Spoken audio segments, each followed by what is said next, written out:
bumabaha ngayon hindi lang yung baha pati yung galit ng taong bayan.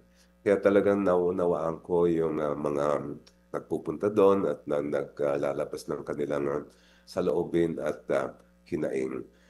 Mismo ang Supreme Court ay nagsabi sa ilang mga desisyon na yung ganyan paglalabas ng mga hinaing at saloobin natin ay protektado yan ng ating saligang batas. But of course, we want all these kinds of expressions to be peaceful. And ilabas natin yung galit natin sa mga paraan na talagang pinakamaingay na kaya natin gawin.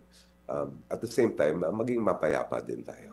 Malinaw po, sabi ninyo, protektado ng batas. Pero ano po yung hangganan, yung limitasyon? Kasi kahapon po, yung ilang rallies, naintindihan natin galit sila, but umabot po kasi sa point na sinulatan nila ng kurakot, magnanakaw, tapos pinagbabato ng putik yun pong property.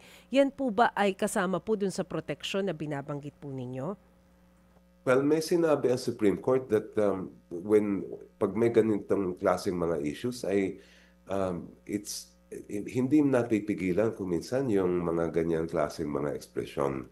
Pero tulad na nabanggit ko kanina, it's really mas maayos kung maging mapayapa tayo. Ayaw din natin na umabot ito dun sa sitwasyon tulad na nangyayari sa ibang mga bansa na maging medyo yung uncontrollable na. But para sa akin, ang mahalaga at ang dapat maging solusyon dyan ay hindi pigilan yung paglalabas ng hinaing ng mamamayan, kundi ayusin yung nangyayari sa flood control, Oo. ayusin yung magkaroon ng pananagutan, because that is the long-lasting solution. At kung gano'n ang mangyari, wala nang dahilan kung na magrarally pa ang mamamayang Pilipino. Oo. So ang suggestion nyo dyan, kung sakali man na gusto po nila ipahayag yung kanilang damdamin, wala na pong batuhan ng putik, wala na muna yung mga spray paint, pero pwede sa tapat halimbawa ng properties ng mga gusto nilang hingan ng accountability?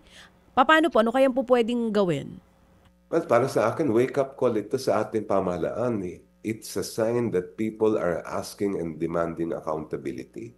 And it's within the power of the Secretary of the DPWH, all the members and officials of our government to do that as quickly and as soon as they can. Because the sooner that this is done, then that is the best solution to the problem of I wouldn't even call it a problem. That's the best solution to addressing yung hinaing at saloobin ng napakaraming mga Pilipino.